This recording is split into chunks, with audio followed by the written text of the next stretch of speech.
विश्व के महानतम दार्शनिक में से एक सुकरात एक बार अपने शिष्यों के साथ बैठे कुछ चर्चा कर रहे थे। तभी वहाँ से अजीबोगरीब वस्त्र पहने एक ज्योतिषी आ पहुँचा। वह सबका ध्यान अपनी ओर आकर्षित करते हुए बोला, मैं ज्ञानी हूँ, मैं किसी का चेहरा देखकर उसका चरित्र बता सकता हूँ।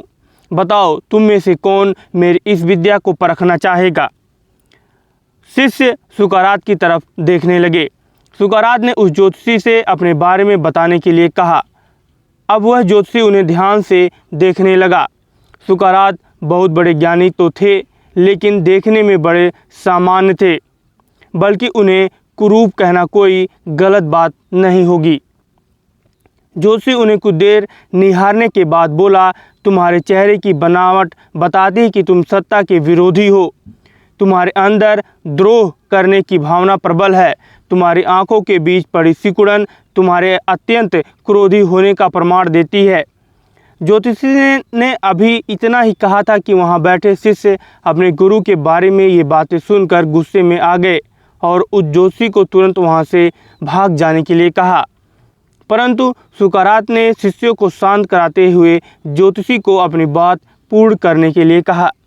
ज्योतिषी बोला, तुम्हारा बेडौल सिर और माथे से पता चलता है कि तुम एक लालची ज्योतिषी हो और तुम्हारी ठुड्डी की बनावट तुम्हारे सनकी होने की तरफ इशारा करती है। इतना सुनकर शिष्य और भी क्रोधित हो गए, पर इसके उलट सुकरात प्रसन्न हो गए और ज्योतिषी को इनाम देकर वहां से विदा किया। शिष्य सुकरात के इस व्यवहार से आश्चर्य में पड़ गए और उनसे पूछा, गुरुजी, आपने उस ज्योतिषी को इनाम क्यों दिया, जबकि उसने जो कुछ भी कहा वो सब गलत है। सुकरात ने कहा, ज्योतिषी ने जो कुछ भी कहा वो सब सच है। उसके बताए सारे दोष मुझ में हैं। मुझे लालच है, क्रोध है और उसने जो कुछ भी कहा वो सब है। पर वह एक बहुत ज़रूरी बात बताना भूल गया। उसने सिर्फ बाहरी चीज़ें देखी, पर मैं मेरे अंदर के विवेक को नहीं आंक पाया, जिसके बल पर मैं इन सारी बुराइयों को अपने वश में किए रहता हूँ। बस वह यही चूक गया। वह मेरे बुद्धि के बल को नहीं समझ पाया। सुकरात ने अपनी बात पूर्ण की।